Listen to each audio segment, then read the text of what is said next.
Do not acknowledge the tall figure. Follow radio protocol at all times. The last line was a name and a date. Sarah Chen opened the door.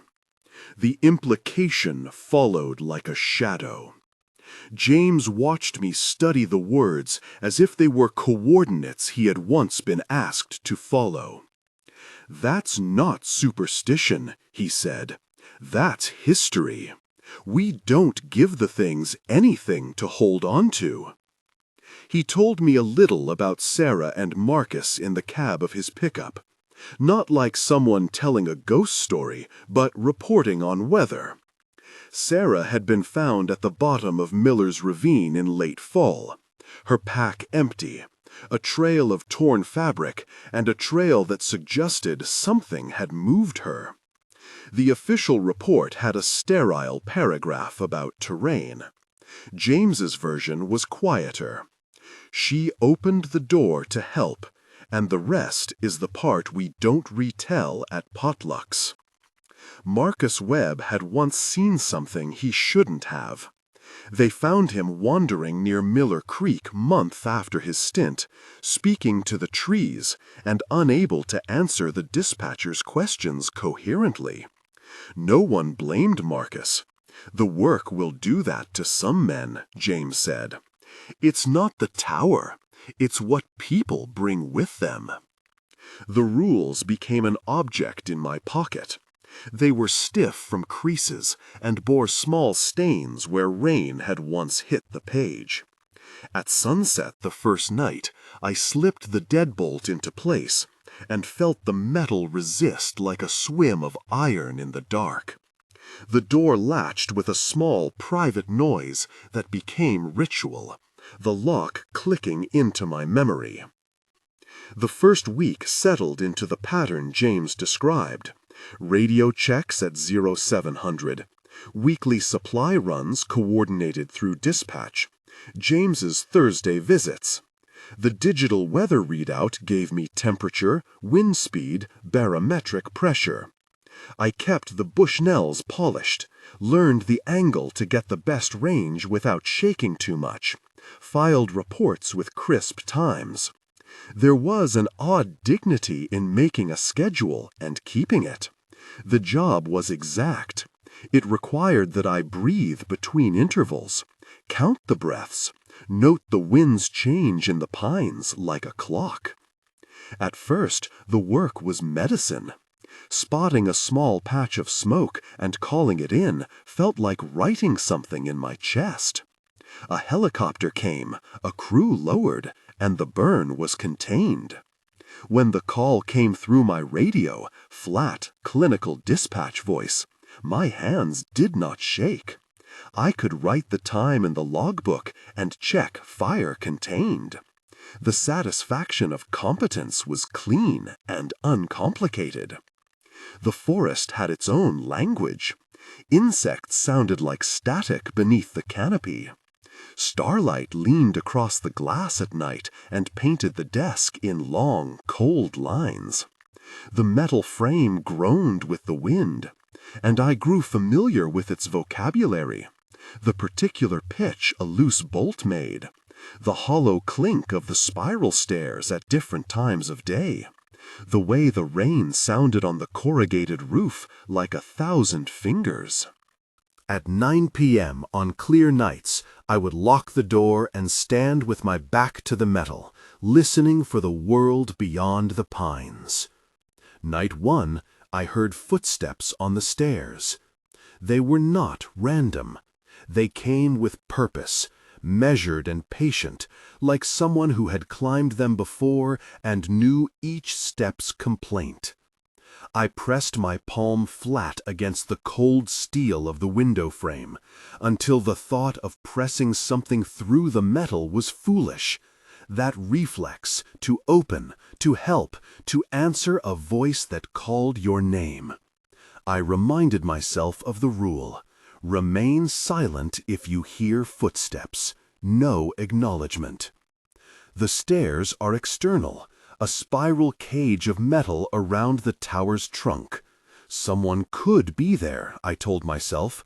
Hikers, another man, though the access road was gated and the nearest camp a half-day's hike. I sat on the cot and listened. The footsteps paused below the door. A knock followed, 3 slow taps. A voice came after. It called my name in my father's cadence, soft, familiar, the way he used to call me down for dinner. My throat closed. My chest tried to find the shape of an answer. Old grief curled its hungry fingers at the edges of the sound. I kept my hand on the envelope. The paper felt like a small coastline under my thumb. I had to count my breath. In for 3, out for 6. I mouthed the rule to myself like a prayer that had been taught by someone sensible. Do not acknowledge the tall figure. Remain silent if you hear footsteps. The voice shifted, becoming more urgent, more like the woman from the dispatch training videos, then back to a child's roughness, mimicking people I loved. It had the right inflection at the right time. It minced my name so well I could feel the edges of memory folding. The knock came again, faster. I did not answer. My hands ached with the desire to open the door.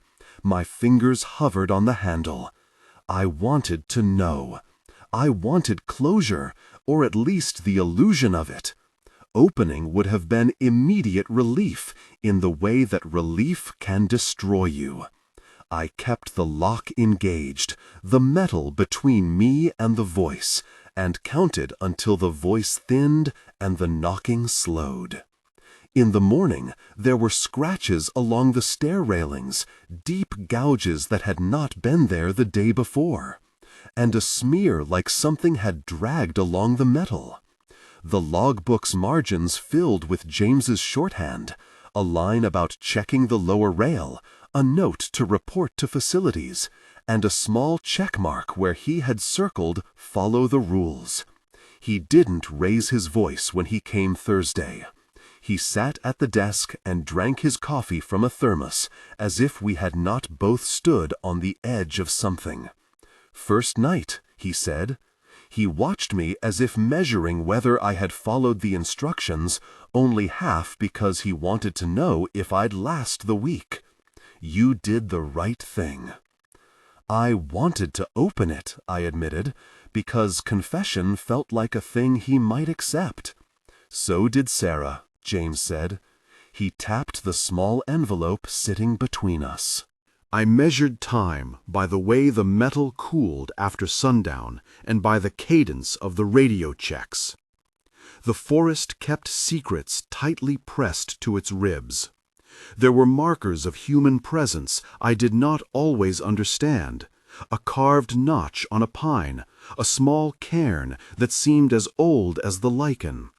James used the word muckleshoot when he spoke of an old path that skirted the lower ravine, and mentioned Skawok Sub in a sentence about tongues of wind that carry memory. He was careful not to make claims, careful to give credit to the land's history without appropriation. He said, "We listen, we don't tell." Weeks slipped into a rhythm that felt like living in a watch. I read James's notebooks with the morbid curiosity of someone learning the grammar of a language that could hurt you if mispronounced. There were entries about storms, where the log ended with a line, "Locked at sunset, all quiet until dawn." Other pages held warnings, notes on radio etiquette, and the sober acknowledgement that the rules had once existed as more than a list. They were a covenant of restraint. I recorded small victories. A controlled burn containment that saved a ridge. Learning to read the signs of smell that accompany a distant fire. The time I found a family of deer at a clearing and watched them ghost away like shapes in a half-memory. These quotidian triumphs stitched up parts of me. They were not triumphs over the forest, only small acts of attention in a place that did not flatter human control. One afternoon, a hiker's boot print appeared near the service gate. Dispatch confirmed a party had cut across near Miller Creek without permission. I logged it and radioed an advisory to the ground crew. James drove up that night with a thermos and more of the same measured words.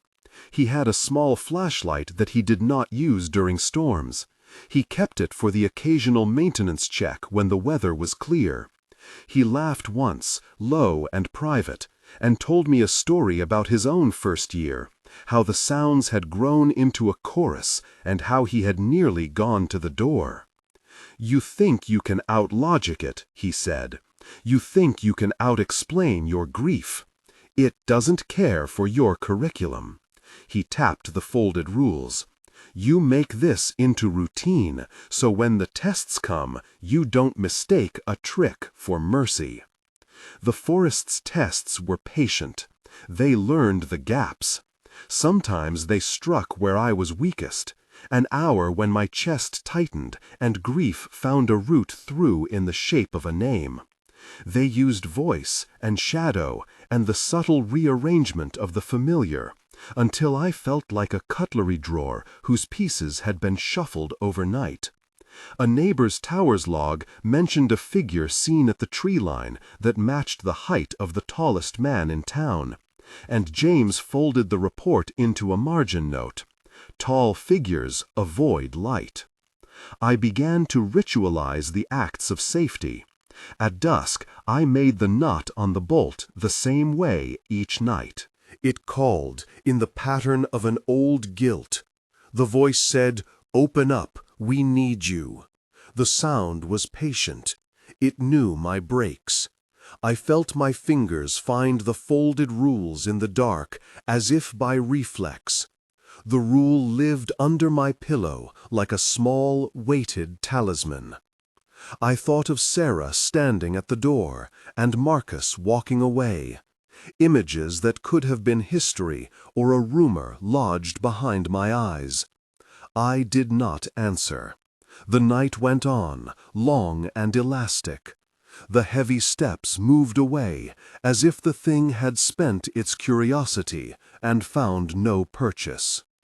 At dawn, there were deeper marks on the roof, and a smear of something that looked like resin dragged along the metal panels. It smelled faintly of sap and old smoke. James's face when he arrived was unreadable. He had been up the valley making checks and had little to say beyond, "You did right." "Will they test you again?" I asked, because even the question felt like an offering to the wind. "They always test," he said. "They learn. You either anchor yourself to the rules or you don't." I found myself returning to the rules, not as decree, but as a kind of language to speak to the world. The deadbolt, the lights out during storms, the silence, these were small acts where I could exercise control without bargaining with the forest. In those moments, I felt less like a man running from his past and more like someone practicing a craft. And yet, there was always the knowledge that the rules did not banish the things entirely. They shaped the interaction. They insulated you for a time. They demanded humility. 2 weeks later, weather warnings scrolled across the digital display in a crimson band. A line of storms was approaching from the west, faster and heavier than the usual systems. James's voice on the radio was crisp as he confirmed the supply run and the prophylactic tightening of bolts. "Lock at sunset," he said in a clipped tone. "No lights if the storm brings wind. If you hear footsteps, remain silent. If something calls you on the radio that doesn't follow protocol, log it and do not answer." I tightened the bolts, checked the spare batteries for the radio, and made sure the sat phone was tucked away in its drawer. The storm felt like a prelude, the trees already taut and whispering in a language that meant wind. I noticed the way the pines lean, and the way the low clouds seemed to shadow the valley like a closing eyelid. The metal of the tower smelled of heat and cooling iron. In the cab, the air felt electrical. As night fell, I let the rules guide me into a narrower posture. I peeled the tape off the outside vent and double-checked the seal on the door. I turned the lights off even when the clouds tightened the world to a bruise. The tower sat like an animal in a den, watchful and minimal in its emissions. Lightning stitched the sky. Each strike made the pines throw themselves in a new direction, and the tower trembled like a throat clearing. The wind sharpened into little knives. A torre fell suddenly like a throat clearing. I checked the bolt and found the paper in my pocket. The rules were folded the same way as when James had given them to me. My thumb found the crease automatically. I felt something like gratitude for the small, folded instruction that had become my companion, a way to preserve myself without pretending I was immune.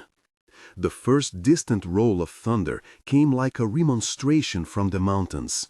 The pines shivered, and the air tasted of iron and impending rain. I breathed in the way James had taught me and tightened the last bolt. Somewhere below, Miller Creek made its patient, indifferent music. I thought of Sarah, of Marcus, of my father. I thought of the part of me that wanted to run back to the city, and the part that now understood the difference between being busy and being alive. The rules were terrifying in the way that any honest boundary can be. They demanded discipline and humility, and a willingness to refuse the quick comfort of answering a voice that mimicked what you had lost. Night fell. The storm rolled in. The radio hummed with static like a field of nerves. And then, as if the valley had been waiting for the signal, the first set of footsteps began again. This time distant at first, then deliberate, then closer, pressing on the roof in a rhythm that matched the storm's percussion.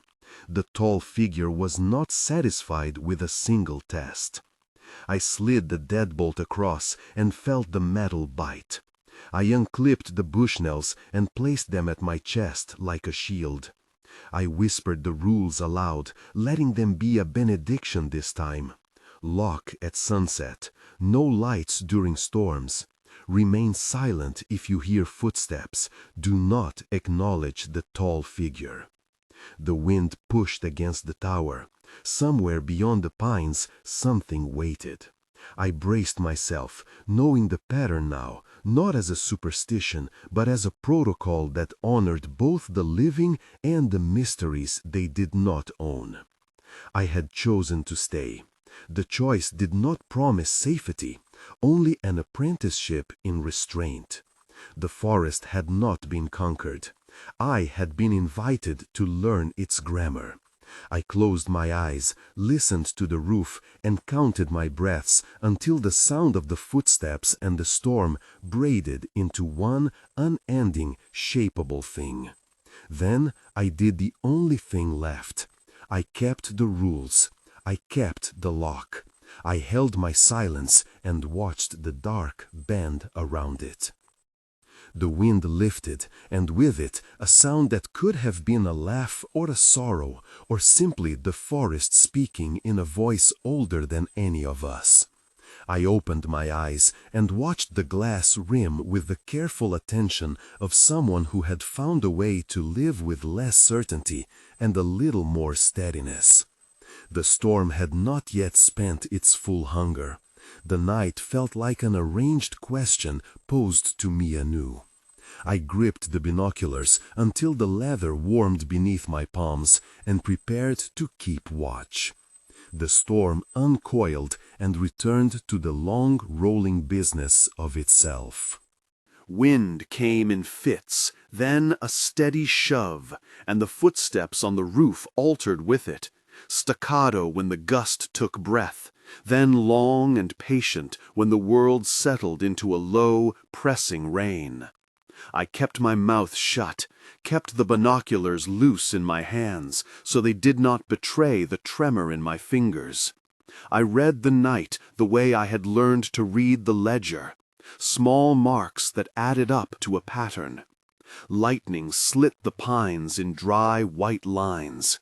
In each flare, the slope of the forest became a chiaroscuro where two shadows might be mistaken for one. Once, twice, 3 times, the lightning gave me a quick, dishonest clarity. The tall figure stood beyond the ring of nearest trunks, taller than any man should be, and thin as a sapling. Rain ran down its shoulders in a sheet. Its head bent, and for a breath I thought it had something in its hands. Then the light died, and it became only a darker difference in the dark. It did not try the door until the storm had run most of its teeth. When it did, it pressed with a weight that shuddered the whole tower. The deadbolt shivered against the strike, and for a moment I felt as if the metal had become my whole identity. Small, honest, necessary. At the roofline, the pounding grew ragged, as if the thing had lost patience with one rhythm and had to invent another to keep itself occupied. I remembered a sentence James had said weeks ago about people learning slow lessons, and something in me answered like a careful bell. Hours passed by the measure of breaths, not by the clock. I sat rigid, felt the rain through the window frame where the seal had loosened, heard the steady bookkeeping of the creek somewhere below.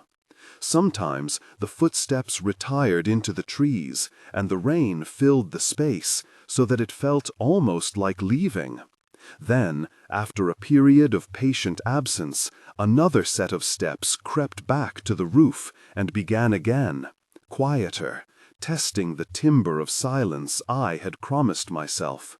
Once, under a stretch of thunder, I thought I heard a voice, not more than a breath. 2 syllables that could have been my name if anyone wished them to be, and the thinness of it made me angry and afraid both. Dawn arrived like a verdict, pale, deliberate, full of the little technicalities of light that reveal bruise and stain. The storm, which had taken itself seriously during the night, now slunk away as if embarrassed. I waited until the rain became a mere apologetic damp before moving. I did not turn on the lamp. The rules were a liturgy, and I meant to practice it. I breathed twice as I slid the bolt back and eased the latch. The door complained on its hinges. Outside, the smell of disturbed loam and wet pine rose to meet me. The world looked like a thing that had been unexpectedly forgiven. The ground glistened, leaves wore beads of rain, branches arched in new humility. The tower itself bore the storm's marks, a handful of shingles peeled back like old envelopes, a smudge of black on the north face where something had scuffed the rail. But there were no prints leading to the door, no clear trace of hands on the wood. Footprints were sly things in wet ground. They blurred and reclaimed themselves fast. At the base of the ladder, in a small hollow washed by runoff, something lay on the pine needles, half hidden. A carved bird, no larger than my palm, smoothed by rain so that the grain shone. It was the kind of crude thing an old man might make with a pocket knife. Rounded wings, no eyes, but the suggestion of a beak. For a moment, my hands wanted to break the rule I had kept throughout the night. To pick it up, to hold it, to know whether it smelled of smoke or of someone who had been out walking through the rain. The thought of touching it was an ache. I did not touch it with bare skin. I wrapped the corner of my scarf around my fingers, an old lint-stiff thing that had once belonged to my father, and plucked the bird like one might lift a relic from a tomb. It was heavier than it looked. The wood felt cool and true. For a pulse, my chest filled with a foolish, incandescent tenderness, a child's trinket, a reassurance, a mockery. I could not tell which. Back inside, I set it on the table and opened the logbook. My hands were steadier in the light than they had been in the dark. The pen scratched into the page. Storm. Roof tested. Offering. Wooden bird left at ladder base. Did not speak. Did not light. I underlined did not speak 3 times, as one might underline a vow. The entry was tidy, except for one blot where the ink had pooled. My hand had jerked when a memory, my father whittling on the back porch, the small birds he used to leave on the mantel, had come up like a thing too early. James arrived 3 days later, his boots making dry little punctuation marks on the porch. He brought coffee in a thermos, the sort of bitter thing meant to warm and steady a body that had learned to endure. He looked at the bird without surprise and without comment. He did not ask how he had acquired it. He only sat, set his thermos down, and opened the logbook like a man who believed small rituals were the scaffolding of reason. "You kept it," he asked, finally, as the coffee steamed between us. "I wrapped it," I said. "I didn't leave it where—" My hands closed on the pen. There was a slippery place at the edge of rules where my desperation eased, and I tended that place like a wound. I didn't show it the fire. James nodded. He traced the bird's outline with 2 fingers, careful, as if its grain was some sort of map. "They leave things," he said. "They test, they leave things. Sometimes it's a gauge. Sometimes it's a story. Sometimes it's a warning." "A story of what?" I asked. A story of what? I asked. The question was smaller than the thing I wanted to know, which was whether whoever, whatever, left the bird knew the small history tucked in the knot of my scarf, whether it had recognized me in the way that the townsfolk recognized each other by the weather. "Of the place itself," James said, "of the edges, of what we are allowed to keep and what must pass. They learn the rhythms here before they begin to leave marks. It takes time." He pronounced it like a fact, but his eyes lingered on the tower's eaves as if measuring the distance between a fact and its consequence. "You did right," he said, softer. "Keeping the rules was right. You didn't give them a name. You didn't break the light. You wrote it down. These things matter." He tapped the line in the logbook. It mattered, I thought, because the logbook was a ledger of defiance and practice. It was a paper skin I could press my life under when the weather tried to scratch through. But it also mattered because writing turned the event into data, and data allowed us to tell ourselves that the world still moved by repeatable laws rather than malice. "Have you ever seen one up close?" I asked. James folded his hands. There was a patience in him that did not seek to fill the silence with explanation. Close enough to learn the weight of their steps. Close enough to smell the things they carry. Not so close that I thought I could fix them. You don't fix what isn't broken. We drank the coffee slowly, like men rehearsing the possibility of a longer conversation. When he finally stood to leave, he pressed something small into my palm without looking, a slip of paper, one of his own scribbles. On it he had drawn a crude compass and a sentence: "Weather first, offerings second, never question the shape. Add it to the ledger," he said, "and keep the bird in the drawer. Don't sleep with it, don't keep it where the light hits you in the morning."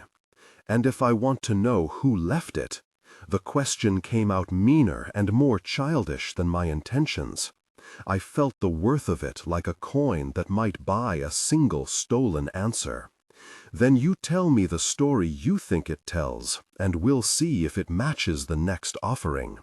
He hauled the thermos to his mouth and took a swallow. For now," I said, and we both left the sentence to hang where it would. After James left, I shut the drawer. The bird's outline ghosted against the wood like a faint memory. I added his note to the logbook and drew a thin line underneath it.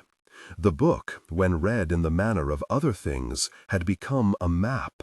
Storms on certain weeks, footsteps more frequent after certain moons, offerings left whether I was awake or sleeping, their nature changing with each leaving. Once there had been a scrap of cloth, now a bird. Later there might be a stone, or a nail, or something I could not yet conceive. There were nights when the solitude pulled at me like a moth against glass. Ele, no cerne da zonção, rígido e privado, veio mais often. James came that afternoon with a small, crusted loaf of bread and a look that indicated he had been thinking through the night. "You photographed it?" he asked. "I did," I said. He rubbed his jaw. "Don't keep it near the hearth. Keep it in the ledger room." He looked at me long enough that I felt shamed by my propensity for tactile comforts. "They change their language. Watch for repeats. And," he hesitated, then added, "if you ever think the tests are getting personal, let me know." "Personal?" I asked. He shrugged. "Not that they're tallying your faults. They mark what matters. Sometimes they will aim for your softest place. Sometimes they will call you by what you want most." We left the sentence unfinished, as if speaking it aloud would give it substance. Yet the words had done their work. They traced the shape of risk across the ledger like a new ink wash. From then on, I paid attention to what the offerings kept asking me to name. Childhood, hunger, regret, the stupidly small betrayals that live in the cupboards of who we think we should be. Months in that rhythm taught me something I had not expected. Restraint sharpened my senses. Where I had once responded to the tall figure with a visceral recoil, I now catalogued the emotions the way a naturalist might catalogue bird calls. There was no virtue in detachment. There was virtue in sustaining a practice that allowed the world to show itself on its own terms. Yet even practice bends under the weight of longing. On a morning when frost had rimmed the outer rail and the air had the surgical brightness of winter light, I woke with the compulsion to do something that the rules forbade. I wanted to go into the pines and call out once in a human voice, to speak the tall figure's name if it had one, to tell it I did not know how to keep living, but that I was trying. It felt like a simple, honest thing, and my chest tightened at the thought. I did not go. I stayed and kept the rule. But in the ledger I wrote the temptation down as if it were a symptom. Urge to call, intensity high, possible trigger, frost, loneliness, proximity to remembrance. In doing so, I held the urge at arm's length and prevented it from becoming a deed. It was a small triumph and also a small sorrow. That week the offerings stopped. The tall figure's footsteps became rare. Nights were quiet enough that the small noises of the house, creak of the stair, the pipe's lazy cough, announced themselves like guests arriving uninvited but familiar. I thought the absence might be a mercy. Sometimes it was. Sometimes it was a lull. On a late afternoon, when the light had faded to something like bruised butter, there was a knock at the door. A single, purposeful rap that did not match any knock I had heard in months. My skin went cold and electric. I moved to the doorway with the steady, inevitable caution of someone who has rehearsed restraint as a kind of survival. The rules did not forbid answering the door to a human. They forbade acknowledgement when the tall figure was involved. My mind measured possibilities. The radio was tuned low in the kitchen. Miller Creek made its patient, indifferent music outside. I slid the bolt back and opened a hair. No one stood on the step. Only the taste of someone having been there. A scrap of paper pinned to the wood by a small stone, damp with rain and mud. My first immediate reflex was to leave it. My second, to photograph it. I took the picture with hands that did not tremble. The scrap read, in a hand that was undeniably not mine, "We remember." I closed the door and sat at the table until the ink dried in the ledger. "We remember," I wrote beneath the photograph. I underlined both words, and then, beneath them, added, "Meaning unknown. Emotional reaction. Fear with faint comfort." James arrived that evening before I could call. He stood on the porch, looked at the scrap, then at me. "They speak," he said, "sometimes in fragments. It's different from ours. Some of the stories here are older than us. They get tired. They remember. Maybe they want us to remember with them." "Remember what?" I asked, and this time my question was a knife rather than a plea. He did not answer with facts. He answered with an old man's shrug, and a more perilous thing, advice that felt like a benediction. "Keep the ledger honest. Keep your feet in the days. Keep the bird in the drawer. Keep the light out at night. Don't make them into people if they are not. Don't forget to make yourself one." When he left, James glanced back at the tower, then walked off into the falling dusk. I watched his silhouette recede until it blurred into that liminal edge where the trees become a single dark mass.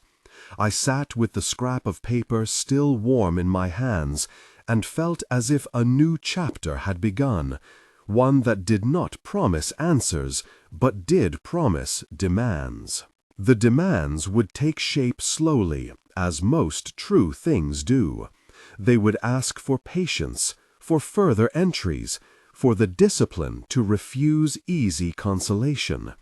They would require of me a steady page where I could place each night like a coin and see whether the collection made a pattern. And at the center of this new chapter, the bird waited, small and mute and impossible to fully possess. I closed the ledger and for the first time since the storm the season before, set the notebook down with the feeling that keeping rules was also a kind of listening. The tall figure had not been banished. It had not been explained. It had, like the weather, taught me to tend a narrow piece of my life carefully, to mark each storm and count each offering, to refuse the lure of immediate answers. Outside, the pines shifted in the wind, and the creek stitched itself along the valley bottom. The tower did not feel like shelter as much as a tuning fork, a place where, if one made the right small adjustments, the world might hum at a less dangerous pitch.